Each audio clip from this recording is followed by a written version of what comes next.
लागलेली असताना त्या मुलांना नियुक्त्या मिळाल्या नाही. कोणामुळे मिळालं नाही? या बिगर आदिवासी हक्क समिती वाडा, सामाजिक विकास प्रबोधिनी वाडा, ओबीसी समाजामुळे नाही मिळाली. आमचा त्यांच्यावर राग रुसवे नाही, त्यांनी त्यांच्या हक्कासाठी लढावं ना, पण दुसऱ्यांना मिळालेल्या आरक्षणात टांग काढून आडवी टाकावी हा आमचा प्रश्न आहे. हमारे चैनल पर आपको मराठी, हिंदी और आदिवासी भाषा में विभिन्न विषयों पर जानकारीपूर्ण और मनोरंजक वीडियो देखने को मिलेंगे. यदि आप हमारे चैनल को सब्सक्राइब नहीं किए हैं तो तुरंत सब्सक्राइब करें और बेल आइकन को अवश्य दबाएं ताकि आपको हमारे नए वीडियो के बारे में तुरंत जानकारी मिल जाएगी. या राज्याच्या प्रशासनाला माझी विनंती आहे, थोडाशी फक्त आम्हाला एवढा वेळ तुम्ही दिला तर अजून थोडासा वेळ द्या, 5 मिनिटं विनंती आहे ती. खरं तर आदिवासींचे धरती आबा बिरसा मुंडा या महाराष्ट्र राज्याचे आराध्य दैवत छत्रपती शिवाजी महाराज, राज्यघटनेचे शिल्पकार डॉक्टर बाबासाहेब आंबेडकर, चूल आणि मूल इतक्याच पुरतं अडकवून ठेवलेल्या आणि आज आमच्या निवेदन स्वीकारायला येणाऱ्या तहसीलदार मॅडम, ते माझं फुलं दाम्पत्य ज्यांनी स्त्रीला शिक्षणाची चालना मिळवून दिली, ते मॅडम आज आमचं निवेदन स्वीकारणार आहेत. म्हणून त्या फुले दाम्पत्याला महात्मा फुले आणि सावित्रीबाई फुले आरक्षणाची मुहूर्तमेढ रोवणारे राज्यश्री छत्रपती शाहूजी महाराज, आज एसपी असतील, डीवायएसपी असतील, पोलीस प्रशासन असेल, तहसीलदार असेल, पेशव्यांच्या राज्यामध्ये ज्यांनी आरक्षणाची मुहूर्तमेढ रोवली असे राज्यश्री छत्रपती महाराज, या सर्वांना त्रिवादन अभिवादन करतो मी. आज आपण या ठिकाणी जमलो, आम्हाला विनंती करायची आहे प्रशासनाला की आम्ही इथे आम्हाला वेळ नाही म्हणून जमलो नाही आहोत. तुमची भूमिका आम्ही समजू शकतो. आज आमच्यावरती इतका मोठा अन्याय झालेला आहे. 2014ला या जिल्ह्याची निर्मिती झाली, त्या जिल्ह्यामध्ये पहिली तलाठी भरती झाली. तुम्हाला पण निदर्शना सांगू देतो मी, 25 सीट आजही ती रिक्त आहेत, पदं आजही रिक्त आहेत. बेरीज लागलेली असताना त्या मुलांना नियुक्त्या मिळाल्या नाही. कोणामुळे मिळालं नाही? या बिगर आदिवासी हक्क समिती वाडा, सामाजिक विकास प्रबोधिनी वाडा, ओबीसी समाजामुळे नाही मिळाली. आमचा त्यांच्यावर राग रुसवे नाही, त्यांनी त्यांच्या हक्कासाठी लढावं ना, पण दुसऱ्यांना मिळालेल्या आरक्षणात टांग काढून आडवी टाकावी हा आमचा प्रश्न आहे. हे अनुसूचित क्षेत्र आहे, हे अनुसूचित क्षेत्र आहे मॅडम. मूलभूत हक्कामध्ये तरतूद आहे, कलम 19 मध्ये जाऊन वाचा. व्यापार संचार करण्याचं स्वातंत्र्य बिगर आदिवासींना या क्षेत्रामध्ये नाही आहे. हे आमचे राईट्स आहेत, मूलभूत हक्क आहे. त्या मूलभूत हक्कांना कशी काय बघत दिली जाऊ शकते? तरी पण आमच्या इथे बहुसंख्य व्यापारी समाज हा बिगर आदिवासी आहे. आम्ही कधी अडवलं का? आमचा हा शांतता प्रिय आणि संस्कृती प्रिय समाज आहे. आम्ही कोणत्याही गोष्टी केल्या का चुकीच्या? आमचे 1-2 वक्ते बोलले असतील चुकीचे शब्द, मान्य करतो आम्ही, पण तो त्यांचा रोष आहे, तो त्यांचा राग आहे, हे लक्षात घ्या. कारण आमच्यावर अन्याय होतो, आमच्या मूलभूत हक्कांवर कदा आणली जाते.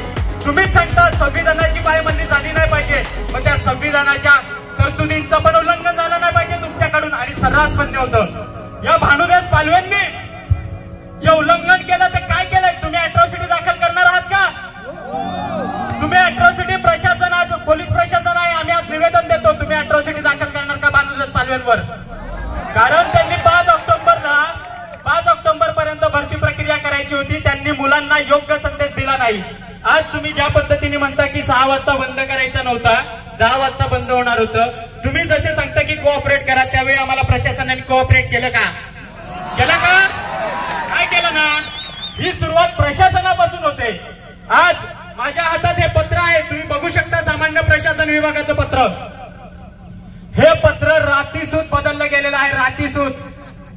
आमदार भुसारा साहेब असतील, माननीय झिरवा साहेब असतील, डॉक्टर दाभाडे सर असतील, राजेंद्र गावित साहेब असतील, किंवा राज्याचे आदिवासी विकास मंत्री गावित साहेब असतील, हे जेव्हा राज्याचे प्रमुख वकील, सरकारी वकील, महाधिवक्ता ऍडव्होकेट सराफ साहेबांना भेटले की बाबा हा स्टे कसा काय आणला, हायकोर्टामध्ये ज्यावेळी भेटले, हा स्टेचं पत्र कसं काय बाहेर काढलं, तुमचं मार्गदर्शन घेतलं का? राज्याच्या महाधिवक्त्यांचं स्टेटमेंट आहे या सर्वांसमोर की मला अशी कुठल्याही माझ्याकडून सूचना मागितल्या गेलेल्या नाहीत. बघा, हा परस्पर कारभार झालेला आहे. जर त्यांनी सरकारने सूचना मागितल्या असत्या तर मी त्यांना सांगितलं असतं की सरसकट भरतीवर स्टे आणू शकत नाही तुम्ही. आम्ही फक्त असं सांगितलं का भरती पूर्णत्वास नेणार नाही. हे वकिली स्टेटमेंट आहे. या स्टेटमेंटमध्ये भरती करू शकत होते. 5 ऑक्टोबरच्या आतमध्ये भानुदास पालवे इतर भरत्यांचं सोडू वनरक्षक किंवा इतर आहेत तलाठी, परंतु शिक्षकांना ते नियुक्ती देऊ शकत होते. त्यांच्यावर दप्तर दिरंगाई कायद्यानुसार कारवाई करणार का शासन? महाराष्ट्र सेवा प्रवेश अधिनियमानुसार करणार का कारवाई?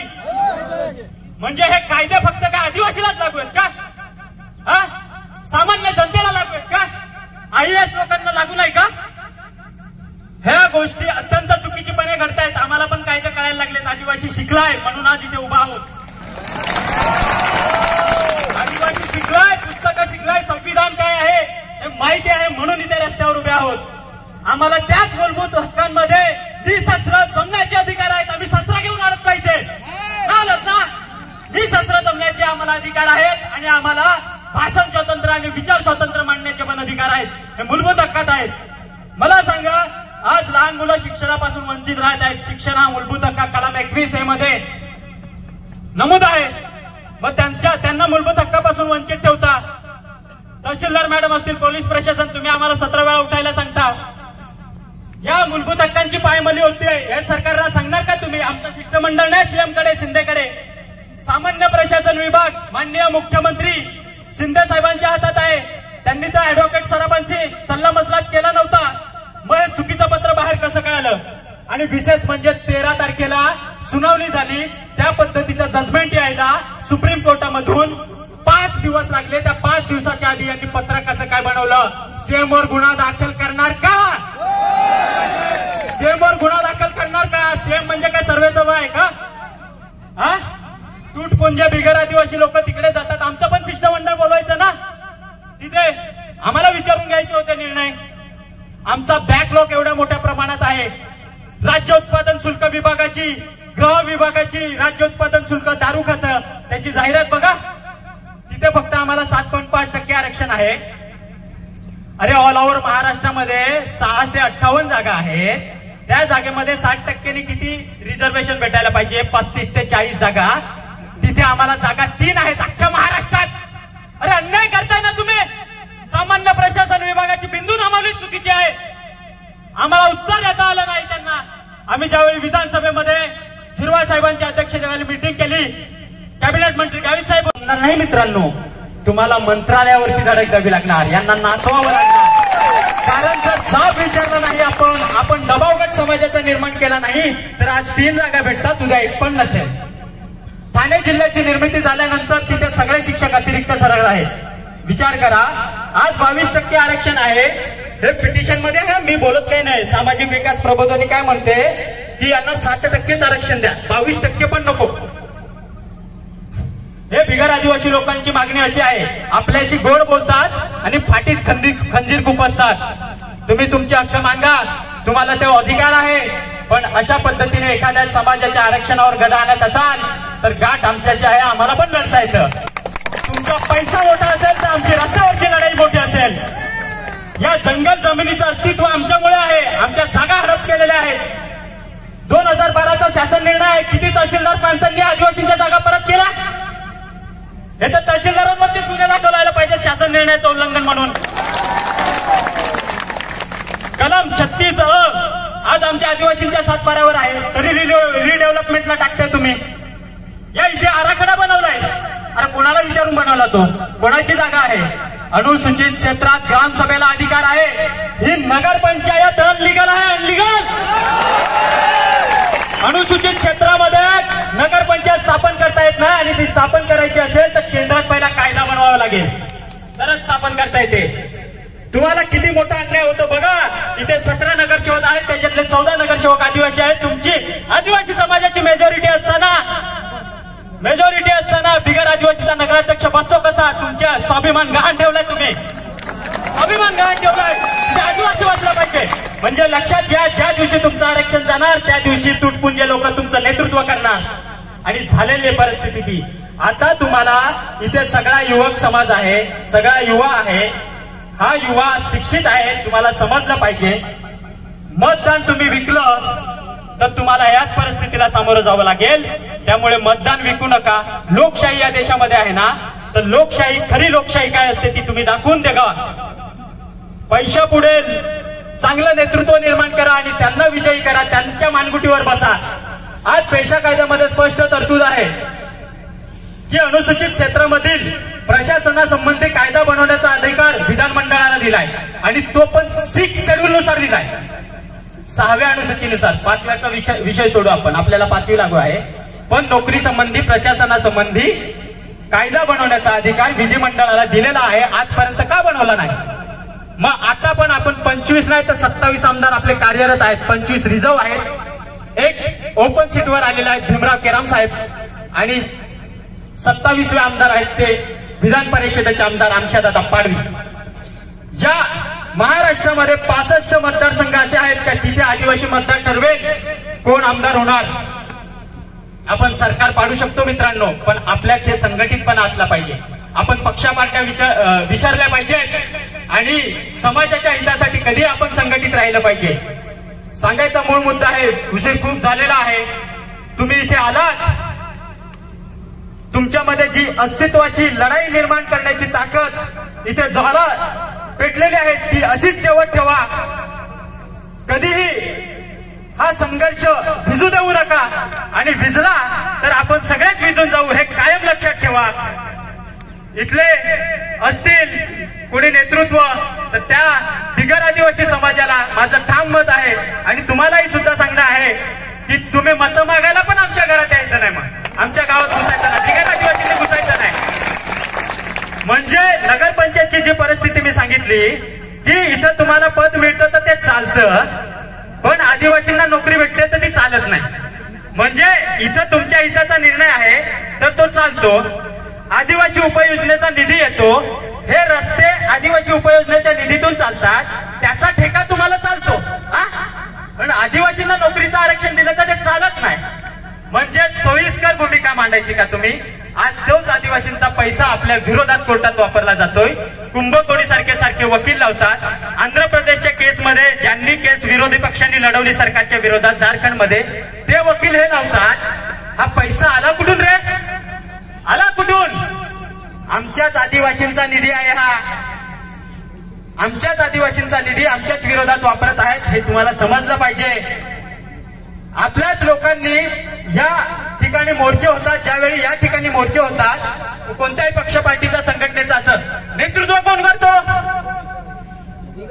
बिगर आदिवासी ना. तुम्ही सगळे रस्त्यावर असता, नेतृत्व कोण करतो? त्यांच्या घरातला एक तरी माणूस राहतो का? त्यांच्या बायका राहतात का? आपल्या राहतात अशा रस्त्यावर बसून?